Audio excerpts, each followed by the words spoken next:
ఏ తీర్మానాలు ఏ చర్చలు జరిగాయో జిల్లాలో వాటితో పాటుగా మన జిల్లా ప్రత్యేకమైన పరిస్థితులు సమస్యల మీద కూలంకుషంగా చర్చలు చేసుకొని ఒక నిర్ణయం తీసుకునే ఆస్కారం ఉంటుంది.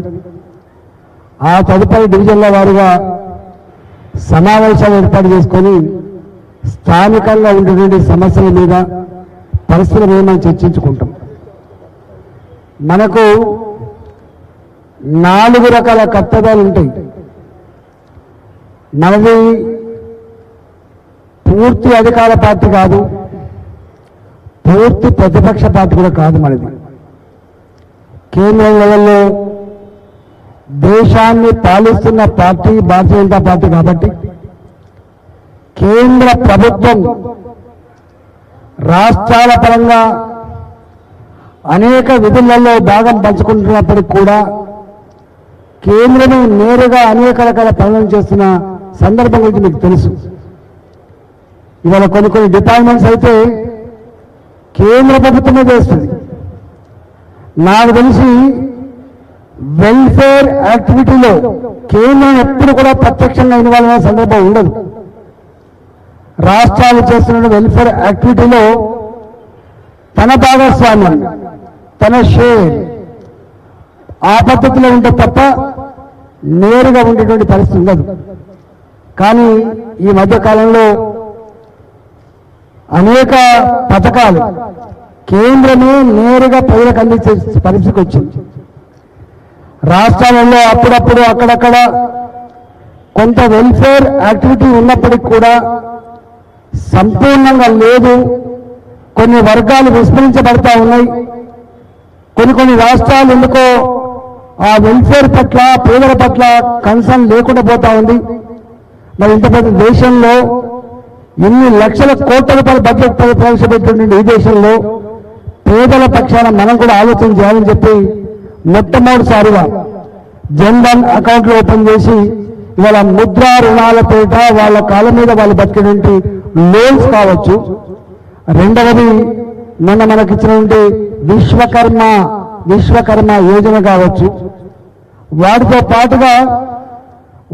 పాటుగా ఇవాళ కేంద్ర ప్రభుత్వ రంగంలో ఉన్నటువంటి అనేక విషయాల్లో నేరుగా మనకు సాయం చేస్తున్న విషయం మీకు తెలుసు.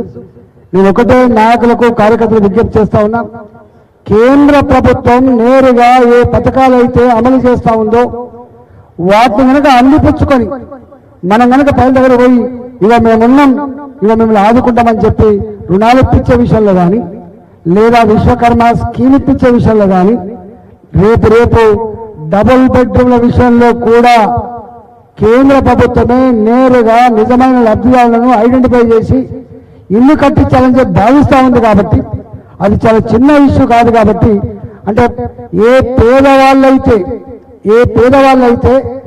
మీరు ఏమిస్తారు బిడ్డ అని చెప్పి మనల్ని అడుగుతారో ఆ ఇచ్చే అధికారం కూడా మన దగ్గర ఉంది. కాబట్టి మన నాయకులుగా, మన కార్యకర్తలుగా దయచేసి మీరు ఇవి చిన్న ఇష్యూస్ కాదు. పేదవాళ్ళు ఎప్పుడు కూడా నేషనల్ హైవేస్ కడుతున్నాము, బ్రిడ్జెస్ కడుతున్నాము, ఫ్లైఓవర్లు కడుతున్నాము, వాళ్ళకి అక్కడికి వచ్చే సబ్జెక్ట్ కాదు. వాళ్ళకి అక్కడికి వచ్చే సబ్జెక్ట్ మాకు పెన్షన్ వస్తుందా లేదా, మాకేమైనా చేసుకుందామని రుణం వస్తుందా లేదా, మాకు ఉండడానికి ఏమైనా ఇల్లు ఇస్తారు లేదా, ఇదే ఇంపార్టెంట్. కాబట్టి కేంద్ర ప్రభుత్వ పరంగా కూడా వ్యక్తిగతమైన అవసరాల కోసం, వ్యక్తిగతమైన సమస్యలు పరిష్కరించడం కోసం మన స్కీమ్స్ ఉన్నాయి. కాబట్టి మన మొట్టమొదటి బాధ్యత కేంద్ర ప్రభుత్వం మనదే. కాబట్టి మేము అధికారంలో ఉన్న వాళ్ళం, మేము కేవలం కొట్లాడే వాళ్ళు మాత్రమే కాదు, మేము కూడా మీ జీవితాల్లో తొంగి చూసి మీ సమస్యలకు పరిష్కారం చెప్పేటువంటి బాధ్యత మా చేతుల్లో ఉందని చెప్పి అవి అందించి నమ్మకాన్ని కల్పించేటువంటి బాధ్యత మీ మీద ఉంది. ఆ విషయాన్ని మనం మర్చిపోదు. నేను దీని గురించి డీటెయిల్గా చెప్పగలను కానీ ఇది సమయం కాదు. మళ్ళీ చెప్తా. ఇవి ఒక్కొక్క దాని మీద సంపూర్ణమైన అవగాహన జిల్లా పార్టీ కల్పించి వాటిని ఎట్లెట్లా చేసుకోవాలి, దానికి ఎట్లెట్లా కార్యాచరణ రూపొందించుకోవాలో అవన్నీ జిల్లా పార్టీగా తప్పకుండా పనిచేయాలని చెప్పి కోరుతా ఉన్నాం. రెండవ కర్తవ్యం ఏంటది? రాష్ట్ర ప్రభుత్వ పరంగా. రాష్ట్ర ప్రభుత్వం అంటే ఇది రాష్ట్రం మాది అనేటువంటి పోకలు ఉంటాయి. నేను చాలాసార్లు చెప్తా ఉంటా, ఎవడి జాగీరు కాదు ఇది, ఎవడి జాగీరు కాదు ఇది. ఇది ప్రజల జాగీర్.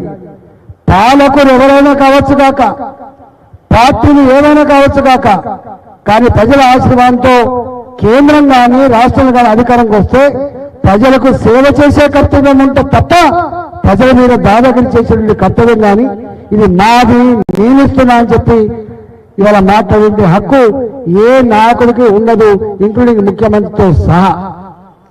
గతంలో మనం చూసినాం, కేసీఆర్ గారు, నేను చాలాసార్లు చెప్పిన, కళ్యాణ లక్ష్మి చెక్ ఇస్తాడు, నీ మేనమ్మ అంటాడు, పెన్షన్ ఇస్తాడు, నీ పెద్ద కొడుకు అంటాడు. అందుకని అవసరం ఉండదు, వినబడుతుందా మంచిగానే? పెన్షన్ ఇస్తున్నా నీ పెద్ద కొడుకుని అంటాడు, రైతు బంధు ఇస్తాడు, నీ ఇంట్లో బంధువు అంటాడు. అంటే ఇట్లా పేర్లు పెట్టుకొని మరీ తానే ఇచ్చినట్టుగా ఇస్తే నేనే ఇచ్చేవాళ్ళని, పుచ్చుకుంటే మీరే పుచ్చుకునే వాళ్ళని చెప్పి ఒక రాజు కింద ఉంటుండే బంటులాగా వ్యవహరించిన సందర్భం మీకు తెలుసు. దానికి ప్రజలు ఏం గుణపాఠం చెప్పిందో మళ్ళీ మనం చర్చించుకోవాల్సిన లేదు. ఇవాళ నేను చూస్తున్న ఈ ముఖ్యమంత్రి గారు కూడా అదే ఒరవడి మొదలుపెట్టిండు. నేను రైతు రుణమాఫీ చేసిండు. ఆ రైతు రుణమాఫీ గురించి మనం మాట్లాడుకున్నాం. ఆయన ఫలాభిషేకాలు కథా కార్యక్రమం చేసుకుంటాడు. ఆయన ఎంతమందికి ఇచ్చిండు, ఎంతెంత ఇచ్చిండు, ఎట్లా కొరువు పెట్టిండు, అదొక సబ్జెక్ట్. నేను ఇచ్చిన అంటాడు. ఇది ఎవరిచ్చింది కాదు. ఏ ప్రభుత్వం అయితే స్కీములు వాగ్దానం చేసిందో ఆ స్కీములు అమలు జరుగుతున్న సందర్భంలో మనం కూడా మన డబ్బుతో వస్తున్నటువంటి మన రైతు రుణమాఫీ కావచ్చు, మన డబ్బుతో వచ్చేటువంటి రైతు బంధు కావచ్చు, మన డబ్బుతో వచ్చేటువంటి కళ్యాణ లక్ష్మి చెక్కులు కావచ్చు, మన డబ్బుతో వచ్చేటువంటి పింఛన్లు కావచ్చు, ఇవో మేము ఇప్పిస్తాం అని చెప్పి వాళ్ళకు నాయకత్వం వహించాల్సిన బాధ్యత కూడా మన మీద ఉంటుంది. ఇవ్వకపోతే అన్యాయం జరిగితే గల్లా పట్టి అడిగే బాధ్యత కూడా మన మీద ఉంటుందనే విషయం మీరు మర్చిపోకండి. మనం అడుగుతున్నది కొత్త డిమాండ్ కాదు, మనం అడుగుతున్నది గొంతమ్మ కోరికలు కాదు. ఏ ప్రభుత్వం అయితే ఇవాళ స్కీములు అమలు చేస్తా ఉందో, కొన్ని స్కీములు అమలు చేస్తా అని చెప్పిందో, అమలు జరుగుతున్న వాటిని నిజమైన లబ్ధాలకు అందుతున్నా లేదా, అమలు చేయాల్సిన కూడా ఐడెంటిఫికేషన్ జరుగుతుందా, నిజమైన పేదవాళ్ళకి ఇస్తున్నా లేదా, ఈ రెండు కర్తవ్యాలు కూడా మన మీదనే ఉంటాయనే విషయం మనం మర్చిపోకండి. ఇవి అడిగిన తర్వాత మనకు పొలిటికల్ పార్టీ కాబట్టి మన అస్తమానం కేవలం సంఘాలుగా అసమానం మనం కొట్టాడే వాళ్ళు మాత్రమే కాదు, మనం కూడా ఒక పొలిటికల్ పార్టీగా బాధ్యత కలిగినటువంటి ప్రజాప్రతినిధులుగా ఇక్కడ ఉంటాం కాబట్టి మన వాళ్ళు కూడా ఇక్కడ ఎంపీలుగా ఉంటారు, మన వాళ్ళు కూడా ఇక్కడ ఎమ్మెల్యేలుగా ఉంటారు, మన వాళ్ళు కూడా ఇక్కడ ఎమ్మెల్సీలు ఉంటారు, మన వాళ్ళు కూడా కార్పొరేటర్లుగా ఉంటారు, మన వాళ్ళు కౌన్సిలర్గా ఉంటారు, వివిధ లెవెల్లో గ్రామీణ ప్రాంతాల్లో ఉంటారు. కాబట్టి ప్రజాప్రతినిధులుగా ఎక్కడికక్కడ ప్రభుత్వ పరంగా ఉంటున్న స్కీముల విషయంలో మనం ఎప్పుడు ప్రజలకు అందుబాటులో ఉండి అమలు చేయించే ప్రయత్నం చేయాలి. అమలు కాని వాటిని అమలు కోసం కొట్లాడాలి. అంతకు కాకపోతే ప్రజా ఉద్యమాలను ఎక్కడికక్కడ ప్రజల్ని ఐక్యం చేసి చైతన్యపరిచి అమలు కోసం కూడా కొట్లాడే బాధ్యత రెండవ బాధ్యతగా ఉంటుంది మన మీద. మూడో బాధ్యతగా ఇవాళ రాజకీయ పార్టీగా మనం ఇవాళ కాకపోతే రేకపోతే ఎల్లుండి అధికారులు రావాలని కోరుకుంటాం. సర్పంచ్గా ఒకసారి పోటీ చేస్తాం, రెండోసారి పోటీ చేస్తాం, మూడోసారికి పక్కా గెలవాలనే సంకల్పంతో మనం పోటీ చేస్తాం. అట్లా కింద నుంచి పైదాకు అట్లా ఉంటాయి. 44 ఏళ్ళు అవుతాను. 44 ఏళ్లుగా కళ్ళల్లో వత్తులేసుకొని కాషాయ జెండా తెలంగాణ గడ్డ మీద ఎగిరితే చూసి మురవాలని చెప్పి ఇవాటికి 70 ఏళ్ళుగా 80 ఏళ్ళుగా ఉన్న వయసులో ఉన్న వాళ్ళు మా ఆశయం ఏం లేదు బిడ్డ, మాకు సర్పంచ్ కావాలని లేదు, మాకు ఎంపీటీసీ కావాలని లేదు, మాకు కార్పొరేట్ కావాలని లేదు, ఎమ్మెల్యే కావాలని లేదు, మాకున్న కోరికల్లా పార్టీ గెలిస్తే చూసి మురవాలని బిడ్డ అని చెప్పి వాళ్ళు భావిస్తారు. మరి ఆ పెద్ద మనుషులు ఏ ఆశయం కోసం అయితే వాళ్ళు జీవిస్తూ ఉన్నారు, ఏది కావాలని చెప్పి వాళ్ళు కోరుతా ఉన్నారు. వాళ్ళ స్వార్థం కాదు వాళ్ళకి, వాళ్ళు తెలంగాణ బాగుపడాలి, తెలంగాణకు భారతీయ జనతా పార్టీ నాయకత్వం వహించాలంటే సంకల్పం ఉంటుంది. కాబట్టి దానికోసం పార్టీని బలోపేతం చేసే బాధ్యత మన మీద ఉంటుంది. దీంట్లో ఎప్పుడు కూడా మీరు గుర్తుపెట్టుకోవాల్సింది, ఇవాళ నేనున్నా నా కెపాసిటీ ఒక 2 లక్షలు, నా కెపాసిటీ 2 లక్షల ఓట్లు. సపోజ్ నేను ఇంకో ఎంపీని గెలవాలి, నాకు ఒక 8 లక్షల ఓట్లు కావాలి, 9 లక్షల ఓట్లు కావాలి. ఇక్కడ ఏ నాయకుడి దగ్గర ఒక 5,000 ఓట్లు ఉంటాయో, ఏ నాయకుడి దగ్గర ఒక 10,000 ఓట్లు ఉంటాయో, ఏ నాయకుడు వస్తే కొంత ఇన్ఫ్లుయెన్స్ చేయగలుగుతాడో అట్లాంటి వాళ్ళను ఐడెంటిఫై చేయకుండా, అట్లాంటి వాళ్ళని తీసుకొచ్చుకోకుండా సంపూర్ణంగా దొరికేటువంటి ఆస్కారం ఉండదు. అయితే వస్తుంది అప్పుడప్పుడు. ఎప్పుడు వస్తుంది? పార్టీ కనుక గొప్పగా గాలి వస్తాయి, డెఫినెట్ గా కొంత గొప్ప వాతావరణం వచ్చినాడు కొంత రిజల్ట్ వచ్చే ఆస్కారం ఉంటుంది. కానీ ఆ వాతావరణం వచ్చినాడు కూడా దాన్ని అందిపుచ్చుకునే నాయకత్వం కనుక లేకపోతే మనకు సంపూర్ణంగా రిజల్ట్ రాదు. ఫర్ ఎగ్జాంపుల్ ఇవాళ మొత్తం తెలంగాణలో 17 సీట్లు ఉన్నాయి. ఒక సీట్ అంటేనే వాళ్ళ ఆధిపత్యం అని చెప్పి అందరం అనుకుంటాం, మిగతా 16 సీట్లు ఉన్నాయి. ఇవాళ మోడీ గారిని దేశ ప్రధానమంత్రి చేయాలని చెప్పి ఖమ్మం వాళ్ళు భావించిండ్రు, మేడ్చల్ వాళ్ళు కూడా భావించారు, ఆదిలాబాద్ వాళ్ళు భావించిండ్రు, మహబూబ్నగర్ వాళ్ళు కూడా భావించారు. కానీ మనం గెలిచింది 16లో 8 గెలిచినాం మనం. కారణం ఏంటి? పార్టీ బలంగా ఉన్న కాడ ఆ బలంగా ఉన్నటువంటి పార్టీకి విశ్వాసం కల్పించే నాయకులున్న కాడ ఆ నాయకులు ఒక గొప్ప నాయకులు గెలిచే నాయకులు ఎన్నుకున్న కాడ రిజల్ట్ వస్తుంది తప్ప ఈ 3 సింక్రనైజ్ కాకుండా గెలవమైతే సత్యం మన కళ్ళ ముందు కదలాడుతున్న విషయం వాస్తవం కాదా మీరు ఒకసారి చెప్పండి. అంతలో ఉన్నది కానీ అంతటా మనం గెలవలేదు. అంటే ఖమ్మం ముందు ఖమ్మంలో పార్టీ పరిశ్రమ చేయాల్సి ఎక్కడ ఉన్నది, ఖమ్మంలో నాయకులు రావాల్సి ఎక్కడ ఉన్నది, మండల వారిగా డివిజన్ల వారిగా నాయకులు గొప్పగా ఎదగాల్సింది ఎక్కడ ఉన్నది, ఆ ఎదురు నాయకత్వం ఒక గెలిచేటువంటి ఒక అబ్బాయిని ఐడెంటిఫై చేసుకొని ముందర పెట్టాల్సి ఎక్కడ ఉన్నది. ఇవన్నీ జరిగితేనే గెలుస్తాను తప్ప రేపు గెలిచే ఆస్కారం లేదు. కాబట్టి నేను ఒకటే విజ్ఞప్తి చేస్తా ఉన్నా, ఇవాళ నేను కూడా 3.5 సంవత్సరాలు అవుతుంది పార్టీలోకి వచ్చి, కాబట్టి కొత్తే కావచ్చు కాక కానీ ఒక రాజకీయ పార్టీలో ఉన్నవాడిని కాబట్టి, రాజకీయ నాయకుడుగా ఉన్నవాడిని కాబట్టి, ఎలక్టోరల్ పాలిటిక్స్ లో సంపూర్ణంగా లీనమై ఉన్నవాడిని కాబట్టి, ఎలక్టోరల్ పాలిటిక్స్ లో ఎట్లా ఉందో తెలిసినవాడిని కాబట్టి ఇవాళ మనకు గొప్ప సిస్టమ్ డిజైన్ చేయబడ్డది. కానీ ఆ గొప్ప సిస్టమ్ ఎక్కడో పూర్తి స్థాయిలో సంపూర్ణంగా అమలు చేయకపోవడం వల్ల, దాని తగ్గట్టుగా నాయకత్వం లేకపోవడం వల్ల రిజల్ట్ రాలేకపోతున్న విషయం మీరు మర్చిపోకండి.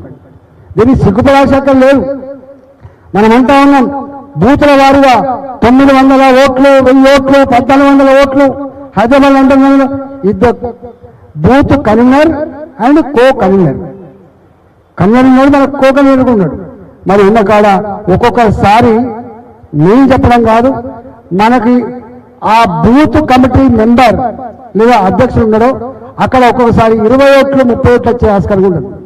మన కుటుంబం ఓట్లే 10-15 ఉంటాయి, మన చుట్టుపక్కల 20-30 ఉంటాయి. అంటే మనం నిత్యం వాళ్ళ జీవితాల్లో భాగం పంచుకొని వాళ్ళకి ఏ సమస్య వచ్చినా ఆదుకున్న విశ్వాసం కలిగిస్తే ఎందుకు 20 ఓట్లు వస్తాయి 25 ఓట్లు వస్తాయి ఒకసారి ఆలోచించామని చెప్పి కోరుతున్నాం.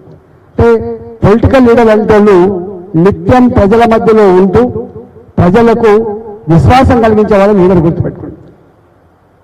చాలా సందర్భాల్లో మీరు తప్పు పట్టక నేను వ్యక్తుల గురించి మాట్లాడుతున్నాను. ఒక్కొక్కసారి ఇవాళ శేషగిరి ఉన్నాడు, కాంగ్రెస్ పార్టీ గెలిచినా అని చెప్పిండు, టీఆర్ఎస్ పార్టీ కూడా గెలిచినా అని చెప్పిండు. 4 సార్లు గెలిచావా?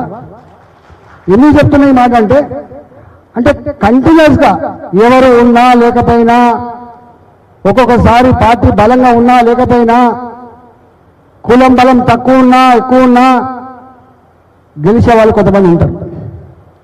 కొంతమంది ఏమంటారంటే ఈయన కుల బలం లేదు, లేకపోతే ఈయన పార్టీ బలం లేదు. కుల బలం లేకపోయినా పార్టీ బలం లేకపోయినా ఒకవేళ నువ్వు కనుక గొప్పోడుగా ఉంటే, ప్రజలు కనుక మెచ్చిన నాయకుడు అయితే వాడు ఎన్ని డబ్బులు పంచినా కూడా గొప్పగా గెలిపించుకునే సత్తా మీకు ఉంటుంది, గుర్తుపెట్టుకోండి.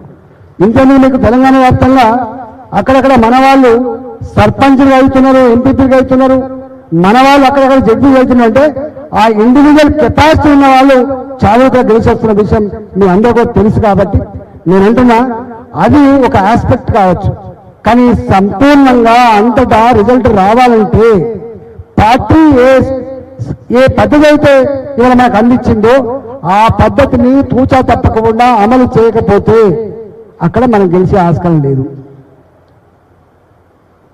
ఇవాళ పాత కొత్త దేశ నాయకత్వం వచ్చి ఎప్పుడు చెప్పిపోతూనే ఉన్నది. పాత ఒకసారి జైలు అయిన తర్వాత పాత లేదు కొత్త లేదు, take the decision on the base of capability అని చెప్తున్నారు. కెపాసిటీ ఆల్ మీన్స్ అని చెప్తున్నారు. ఆ నాయకుడికి ఇస్తే ఈ నాయకుడు ఉన్నాడు గొప్పోడే, కానీ అక్కడ ఎప్పుడు ఇంప్రూవ్ అవుతలేదు.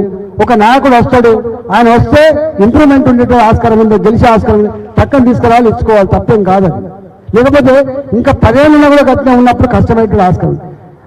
ఇంకొక మాట ఏంటంటే, ఎవరైతే అంతకుముందు లీడర్గా ఉన్నారో అక్కడ 20 ఏళ్ళుగా ఉన్నారో 30 ఏళ్ళు ఉన్నారో వాళ్ళు ఏం చేయాలంటే, అరే నేను 20 ఏళ్ళుగా పనిచేస్తున్నా, 30 ఏళ్ళుగా పనిచేస్తున్నా, నా పార్టీని గెలిపించలేకపోతున్నా, నేను నమ్ముకున్న జెండా ఎగరలేకపోతా ఉందని చెప్పి తానే ఏదైనా మంచోళ్ళను తీసుకొచ్చుకుని ఏర్పాటు చేయాలి. తన వల్ల కాకపోతే ఏదైనా తెలుసుకోవాలి. అన్నా నువ్వు వస్తే పలానా జైలు కట్టున్నాడు, నీకు సుట్టపోడు అవుతాడట, లేకపోతే నీకు దగ్గరట, నీకు దోస్తట అని చెప్పి తీసుకొచ్చుకొని గెలిపించుకో. వాళ్ళు నీ దగ్గరికి వస్తుంది తప్ప నీవు వాళ్ళ దగ్గర పోతున్నావు, గుర్తుపెట్టుకో. 20 ఏళ్ళుగా ఏ కండవ కప్పుకొని, ఏ సిద్ధాంతాన్ని పట్టుకొని, ఏ పార్టీని నమ్ముకొని ఉంటుందో, నీ ఇంకొక పార్టీకి పోతలేవు, ఇంకొక పార్టీ అని నీ దగ్గర తీసుకొచ్చుకునే గొప్పతనాన్ని మర్చిపోవద్దని చెప్పి నేను సూచన చేస్తా ఉన్నా. నేను మీ దగ్గరకు వచ్చిన, మా దగ్గర మీరు రాలే, నేను మీ దగ్గరకు వచ్చిన. గతంలో నేను ఎన్నిసార్లు ఎమ్మెల్యేను, ఎన్నిసార్లు పోలీడను, ఎన్నిసార్లు మంత్రి చేసినా నా ప్రోటోకాల్ ఏంటి ఉండొచ్చు, కానీ నేను భారతీయ జనతా పార్టీకి వచ్చినా, ఆ విషయం మీరు మర్చిపోకండి.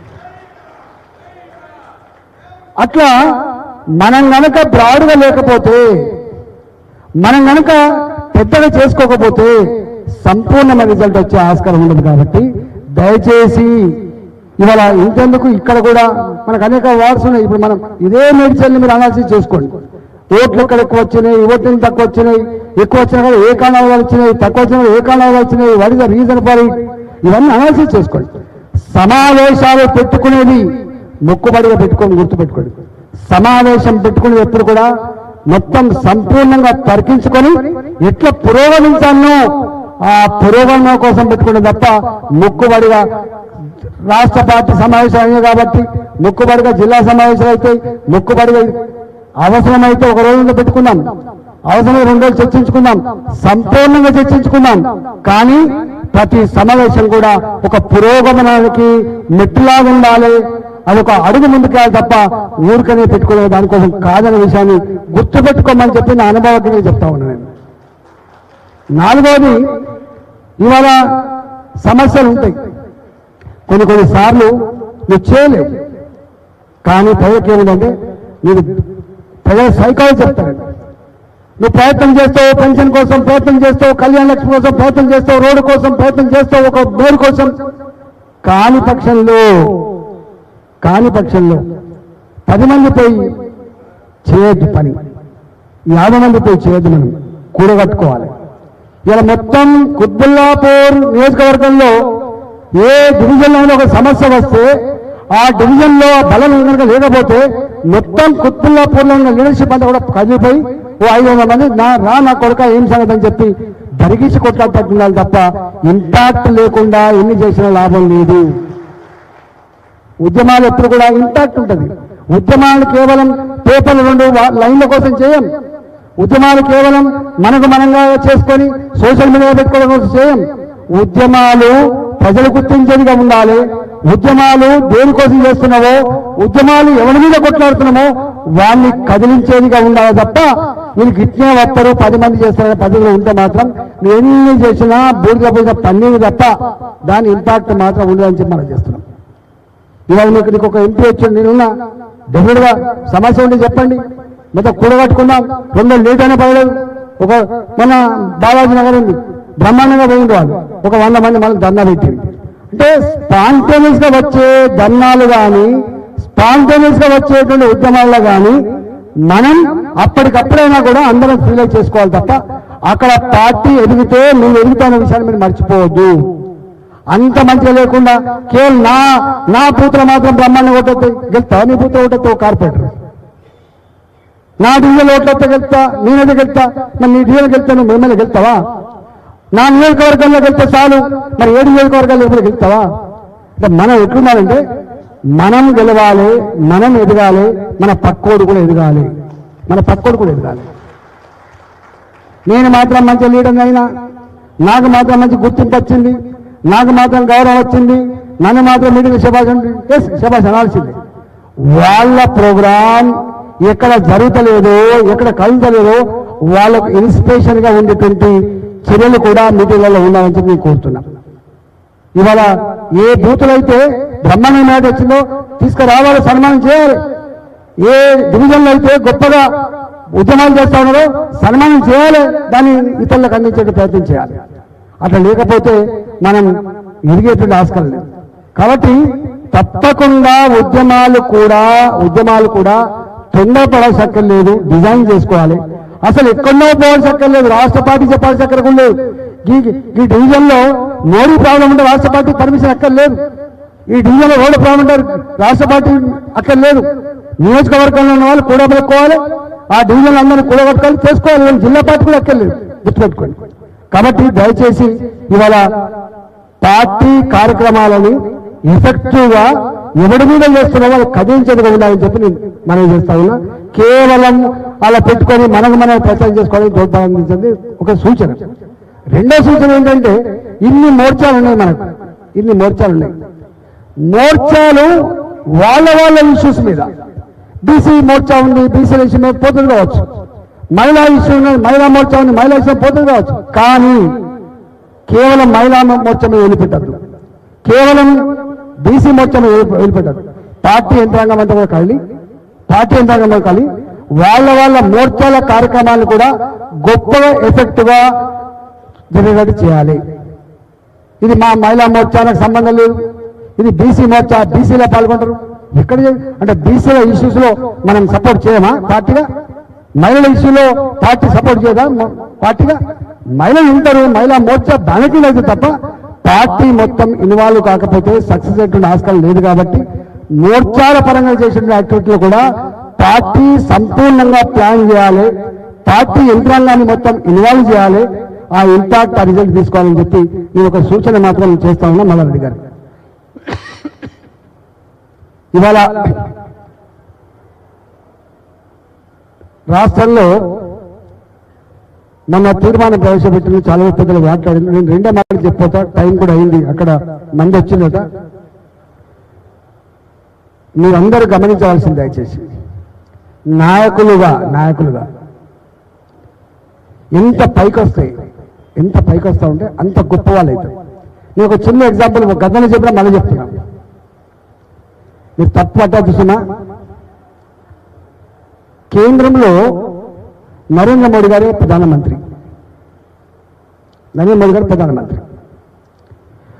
మోడీ గారు మన కొన్ని పార్టీలతో మనం కలిసి పనిచేస్తాం. గతంలో ఎట్లా ఉన్నాం, ఇవాళ ఎట్లా పనిచేస్తాం. రాజకీయాల్లో చూడండి, శాశ్వత మిత్రులు శాశ్వత శత్రువులు రాజకీయాల్లో ఉండరు, ఎక్కడ ఉండరు. ఇవాళ శత్రువైన మిత్రులు కావడం ఏం లేదు, ఎన్నో ఉన్నాయి, దానికి ఉదాహరణ వందలు ఉన్నాయి.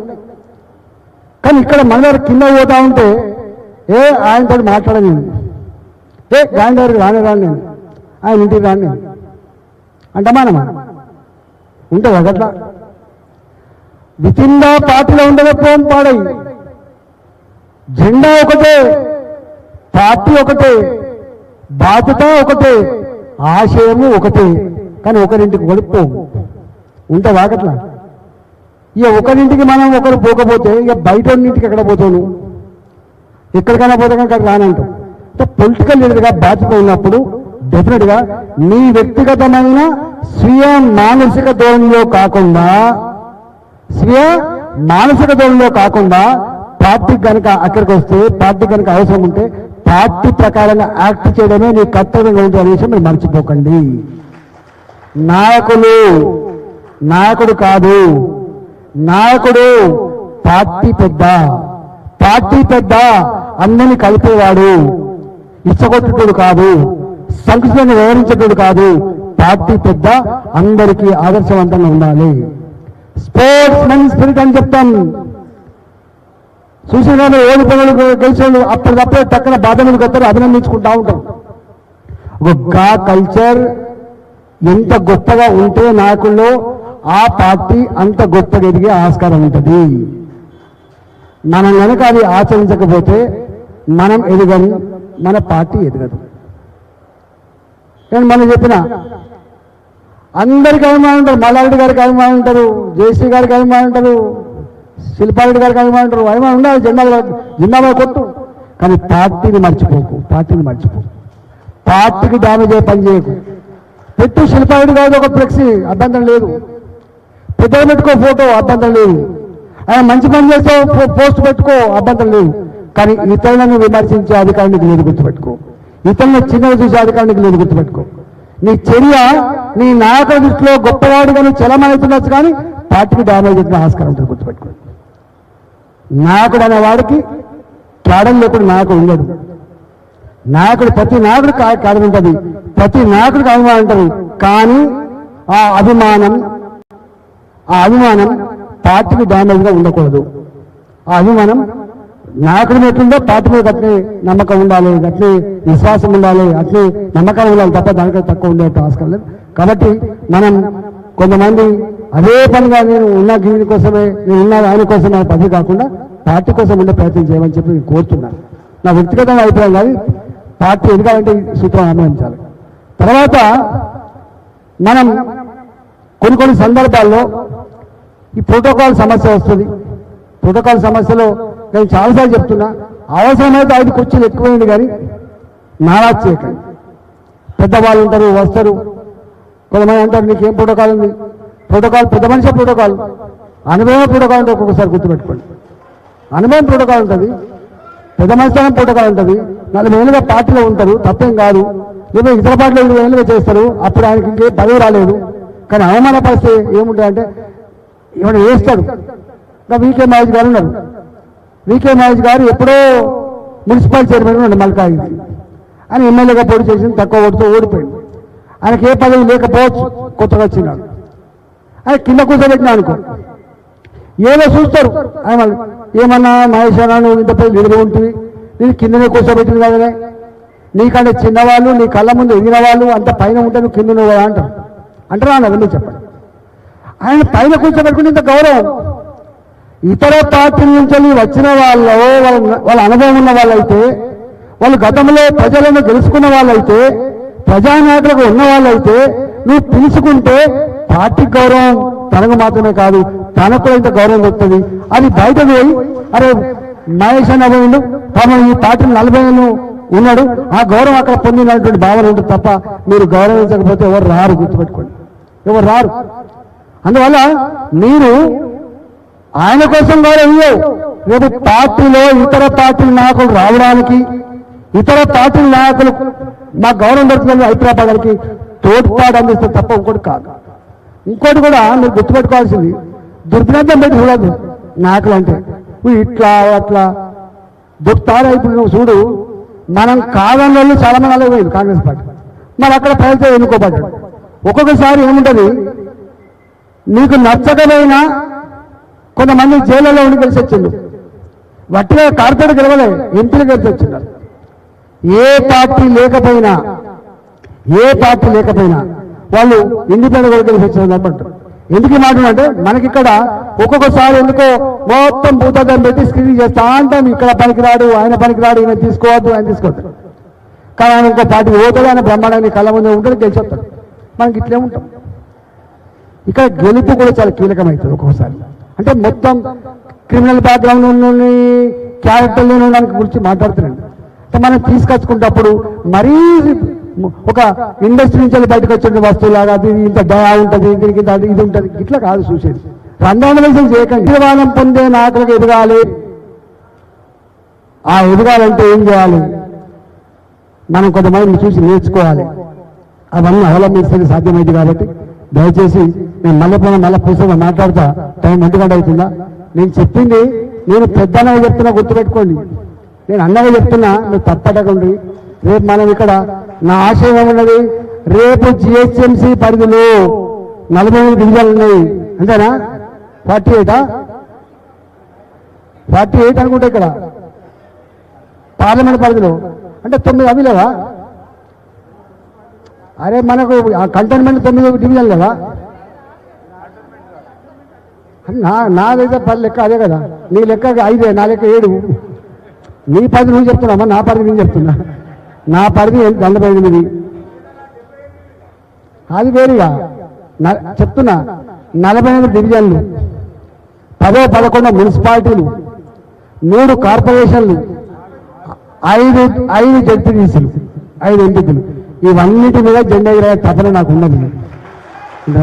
దేనికి వదిలిపెట్టే ప్రసక్తి లేదు. నాది కదిలే చక్రం. నేను సెరెనిటీ మోడల్ హై స్కూల్ విద్యార్థులకు అమ్మఒడి, సామాన్యులకు అందుబాటులో ఉన్న బడి సెరెనిటీ. మేడ్చల్ జిల్లాలో మేటిగా నిలిచి సాటిలేని ఫలితాలను సాధిస్తున్న నెంబర్ 1 స్కూల్ సెరెనిటీ. మా ప్రత్యేకతలు: ప్రతి విద్యార్థి పట్ల వ్యక్తిగత శ్రద్ధ, activity based learning and digital classrooms, computer lab, 100% ఫలితాలు, sports and cultural activities, yoga, abacus మరియు Vedic maths education. Please visit Serenity Model High School, Nagaram. Admissions are in progress. Call 040-271-46899 and 040-271-48699.